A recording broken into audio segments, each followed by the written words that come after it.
Dans la suite de la discussion, la parole est à Madame Sylviane Noël pour le groupe Les Républicains pour 5 minutes.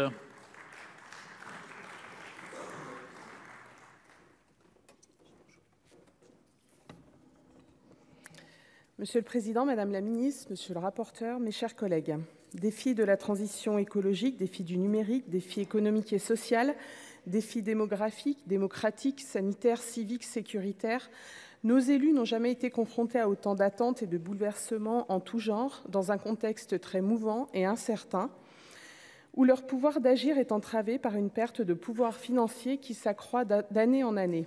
Le vote des budgets des collectivités territoriales pour 2023 ne fera pas exception, bien au contraire, et s'inscrit dans un contexte inflationniste exceptionnel.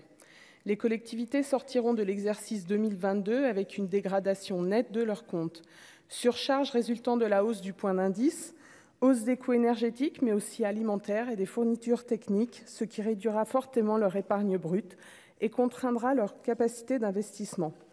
Les conséquences de cette crise sont graves et menacent directement le maintien d'une offre de services de proximité.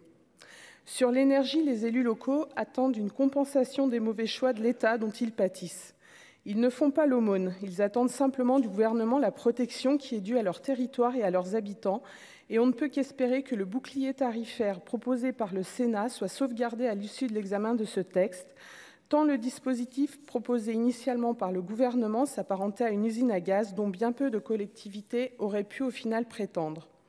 À ce contexte s'est ajoutée une augmentation de la masse salariale induite par la hausse du point d'indice de 3,5% qui ajoute une charge supplémentaire de 2,3 milliards d'euros pour nos collectivités. En dépit des efforts réalisés par les élus locaux pour tenter de contenir les dépenses et boucler leur budget en cette période de crise, l'exécutif leur a adressé un coup extrêmement brutal en réintégrant par la voie du 49.3 les contrats de Cahors. Le message du gouvernement est clair, qu'importe les associations d'élus locaux, l'avis du Sénat ou le vote négatif de la majorité des députés, il imposera sa trajectoire de rigueur budgétaire aux collectivités et le mécanisme punitif aveugle qui l'accompagne. Ce dispositif, qui concerne davantage de communes que la première édition, contraint les dépenses locales pour les 5 années à venir et s'apparente à une énième tentative de recentralisation, alors même que nos collectivités représentent 19% au total de la dépense publique, contre 30 à 40% en Europe. Elles ont moins de pouvoir qu'ailleurs, alors qu'elles représentent 75% des investissements. Tout l'enjeu est là, l'État doit cesser d'entraver les dynamiques locales et se recentrer sur ses missions régaliennes.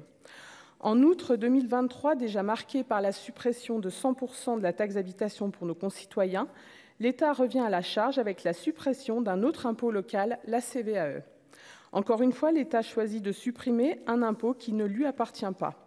Le lien qui unit les habitants et les professionnels d'un territoire avec le financement des services publics locaux sera demain totalement rompu. Cela pour quel résultat ? La taxe d'habitation a été supprimée, mais le pays n'a jamais connu autant d'impôts. Nous venons de franchir les 45% de prélèvements obligatoires. Ce gouvernement fait payer une nouvelle fois aux collectivités locales des choix unilatéraux qui seront lourds de conséquences. Et permettez-nous de douter de la sincérité d'une compensation à l'euro près qui n'a jamais été qu'un supplétif temporaire à la baisse des ressources des collectivités. Dans cette situation, la hausse de la DGF prévue pour 2023 est totalement insuffisante. Rappelons que la DGF n'est pas un don, mais un dû. Qu'est-ce que cette hausse prévue de 330 millions d'euros face aux 800 millions d'euros au bas mot que l'inflation va coûter aux collectivités cette année ? Au final, le prélèvement de l'État sera supérieur à ce qu'il était quand la DGF était gelée. Enfin, comment ne pas faire allusion au retrait brutal de l'État au financement de l'apprentissage dans la fonction publique qui porte un nouveau coup aux collectivités territoriales. Il y a un an, le gouvernement, la CNFPT et les employeurs territoriaux avaient trouvé un accord sur un mode de financement pérenne de l'apprentissage dans la fonction publique territoriale. Par un amendement discrètement inséré dans le projet de loi de finances pour 2023, le gouvernement s'est clairement déclaré ne pas être disposé à tenir ses engagements. Pourtant, il s'agissait d'un accord donnant-donnant dans lequel les collectivités ont accepté de payer une cotisation supplémentaire de 0,1% de leur masse salariale en l'échange d'un financement du dispositif de soutien à l'apprentissage. Tous ces actes de défiance à l'égard des collectivités locales nuisent profondément à la confiance indispensable à toute relation et nous démontre une nouvelle fois un décalage criant entre les déclarations de bonnes intentions et les actes à l'égard de nos collectivités. Et pourtant, en cette nouvelle période de crise, il convient plus que jamais de soutenir les locomotives de notre pays et soyez-en sûrs, les communes, maires à leur tête, en font partie. Je vous remercie. Merci.